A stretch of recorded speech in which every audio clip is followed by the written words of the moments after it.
What's going on, everyone? In this week's video, I'm going to tell you a little bit about my first time butchering a chicken. It wasn't as bad as I thought it was going to be. I'll tell you that much. And this is it. This is the bird. The neck's right here. So part of the homesteading life is working with animals. Now, I don't have a whole lot of experience butchering animals or even raising them. We're learning here on the homestead. But I knew this day would come, and I'm very, very grateful to my new friend John for giving me the opportunity to butcher a bird. He has a pretty decent background in butchering and killing animals, hunting, and dealing with their meat.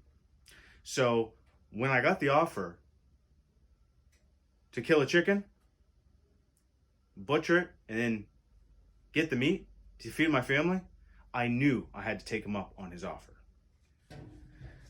Now, I was a little bit nervous going into this, but after the deed was done, after I left John's house, I can tell you, honestly, I felt pretty good. I knew killing the chicken, the actual deed of killing it, was not going to be too pleasant, but the way we did it in a controlled environment quickly made me feel a lot better about this whole circle of life that we have. I've been aware for a long time that the meat that you get from the stores is not coming from a great environment. And part of the reason we moved into the woods and started this homestead is to reconnect with nature and with a more holistic, realistic, wholesome way of living life. And taking the life of an animal and using that animal for your family, to feed your family and yourself, it's an important part of life.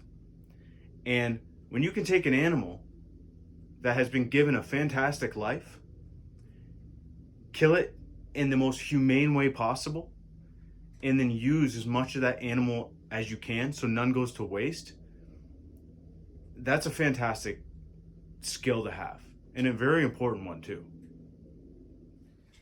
So let's jump into this, and I'll explain a little bit about how everything went down. We had two birds in a cage in John's garage.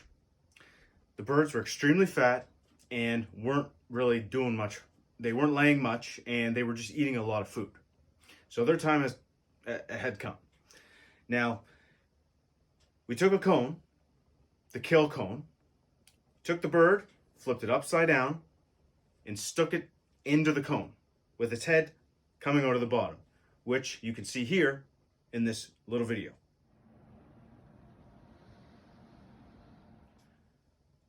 With the head coming out of the bottom of the cone, we took our knife, went in the side of his neck, right where his vitals were, and I took my fingers beforehand and touched his neck, and you can feel the blood pumping.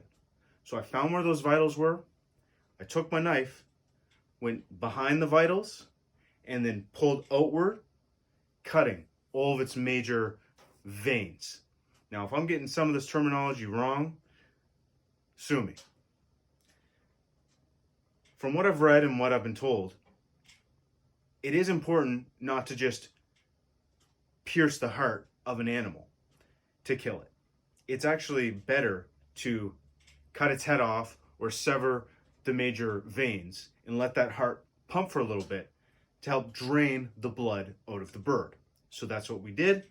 The blood went into a container to dispose of it and not make a huge mess.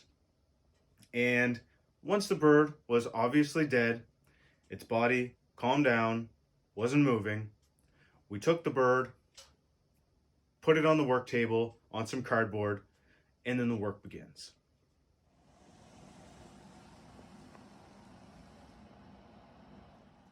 With the bird on the table, the first thing we had to do was remove all the feathers. Now, there's no trick to this, and I've never done it before, so, it felt a little bit weird at first. But once you get going, it seemed, it was all right, So you basically hold the chicken and you pull out the feather, and where you're holding is close to the base of the feather. You don't want to pull out too many feathers at once so you don't tear that skin. And you just basically take your time and pull those feathers. Now, once again, I've been told and read a little bit about some people scalding their bird in hot water first. But through conversations that me and John had, he's tried that, and he's getting a lot of feathers stuck to his hands, and it didn't really seem to benefit anything too much. So we did, I guess you'd call it, I don't know, the dry plucking method. I don't know. And it went fine. I was shocked at when I got to the wings of this bird, the big feathers coming off the wings, how difficult they were to get out of this bird. Some of them were in there so good. I was grabbing the feather, or the skin rather, pulling on that feather, and it would not come out. We needed to get pliers and actually pull them out with pliers. There's also all these little tiny hairs. Well, they're feathers, but they look like I didn't mispronounce that. They look like hairs, and I think they call them hair feathers, string feathers. I don't know. They're like these little hairs that are growing out. So the pliers work really well for that as well. Once we got most of the feathers off this bird, there was still some bases of the feathers. I almost want to say it's almost like the stem of the feather sticking out of the body, and they're really difficult to get out. So once most, I'd say 99% of the feathers were gone, we took a little torch, a propane torch, and really quickly went over different areas on the bird to burn and scorch the remaining feathers. We then took a knife and scraped and cleaned it up, and it worked really, really well. Now, one thing about using a torch is that if you hold that heat on the skin of the bird too long, you can literally see it shrink up and start to, it's close to burning. So with the torch, you don't want to get too close. You don't want to be too far. You have to be just close enough to singe those feathers so that you can scrape them off. But you also got to be really careful not to burn the bird or yourself, which thankfully me and John didn't do. Good for us. So after the feathers were cleaned up, here comes the dirty job. We needed to cut the head off. Basically, we took our knife, went around the neck until it got right to the bone. Then you take the neck of that chicken and you snap it off, and you're left with a chicken head. You set that in aside with where you're going to put the guts in a container. And then you need to make your incisions to be able to go in there and get the guts out. Now, watching John do this was actually worse than having to do it myself. When I was watching him do it, cut open the bird, make incisions around its butt, around its neck area, and down its stomach, I was sort of like, wow, this is, I guess this is what I expected to happen. It's gross and it stinks. But when it came time for me to do it, I just had in my mind that they do this, factories are doing this all the time. There's so many birds getting eaten every day, so many people who eat chicken and are so disconnected from what that chicken really is.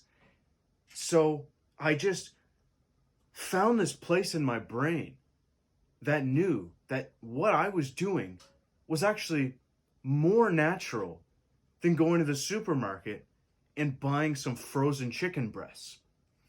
So we made the incisions. You make an incision around its front area.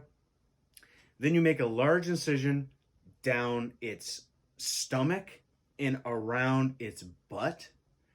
And through the back, you go in and you start cutting, moving your hand around, and you are trying to pull those guts out in basically one large clump. When you're going in with the knife, you do not want to cut the actual guts because you might taint the meat a little bit. It's going to make it stinkier and grosser. And going into a female laying hen, there's some unfertilized eggs in there, which in this next clip, the little tiny round things, my wife and her friend, when I showed them the picture, they thought they were tomatoes, and I was very excited to tell them, no, those are actually eggs. So check this clip out, and you'll see what I mean. Eggs, liver, fat, intestines, chicken head.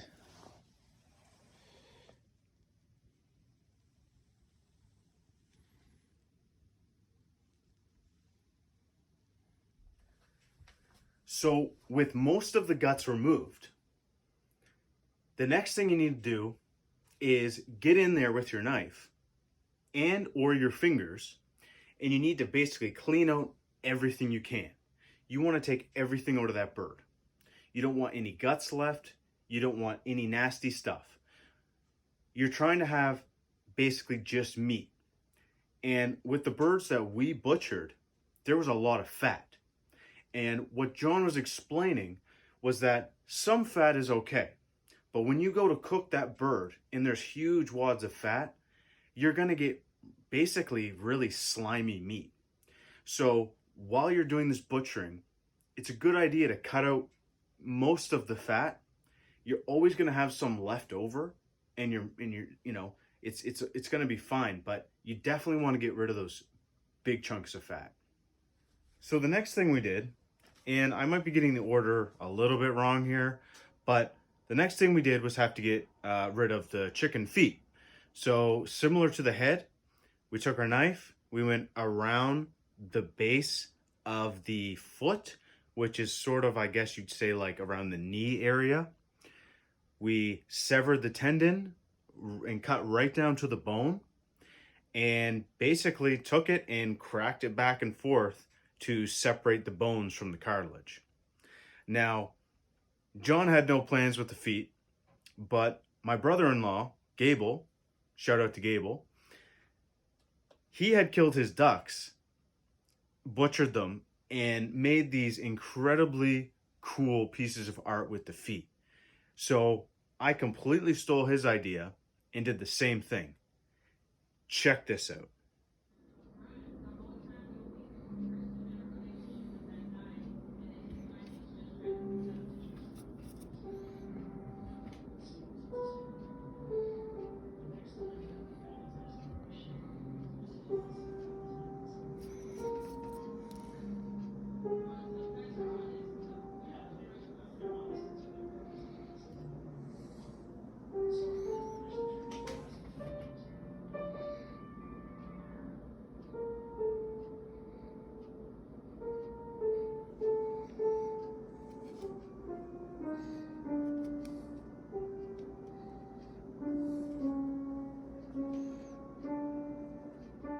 So this is the end result of the chicken feet.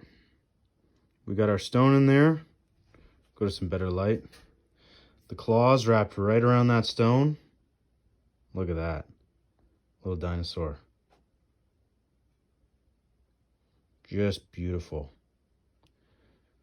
These are huge chicken feet. I think it's just the size of the bird. They were so fat. They just got these big old feet. And that is just grabbing onto that stone so good. So I just wrapped some wire around here. And I got one hanging in my truck rearview mirror. There you go.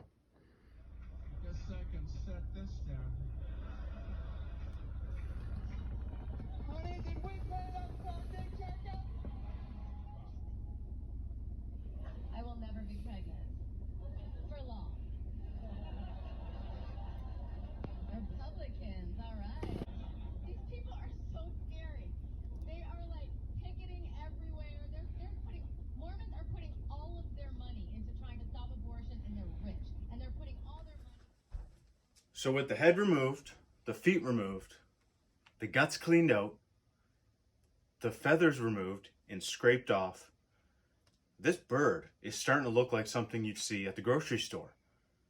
It's just the skin, the chicken breasts, the thighs, the wings. It looks like food almost at this point.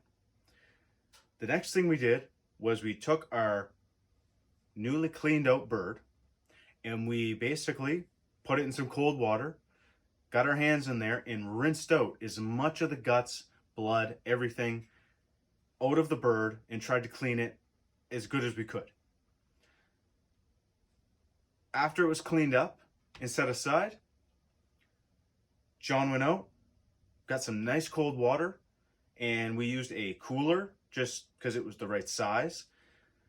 Filled the cooler with cold water and then put our birds into the water, submerging them for, I think he left them in for the whole night.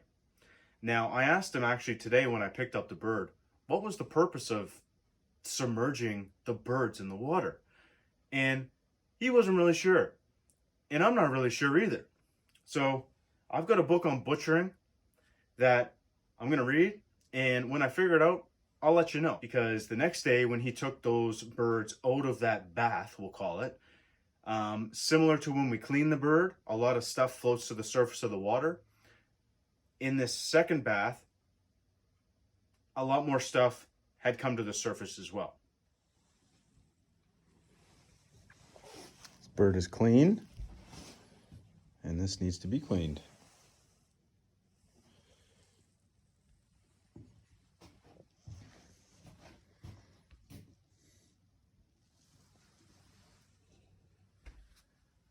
So with the birds nice and clean, ready to go basically, the next thing was packaging them up for storage in the freezer, in the fridge.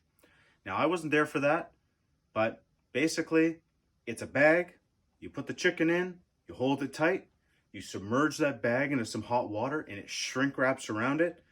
There's a little straw or tube coming out of that bag that helps the air come out. And as the bag shrinks up around the bird, you pull the twist tie and that locks the bird in the bag.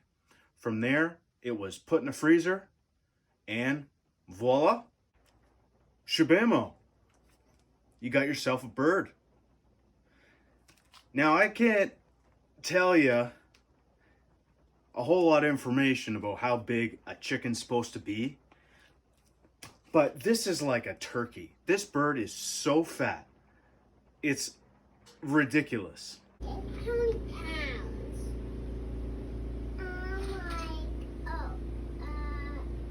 So much. Chicken.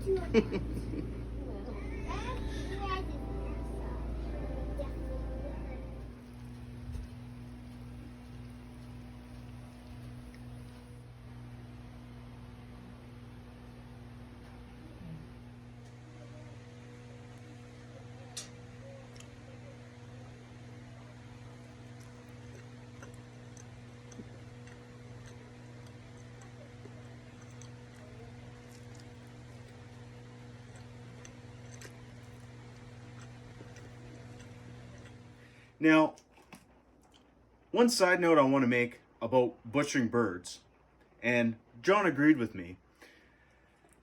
Raising chickens for meat might actually not be the most economical choice.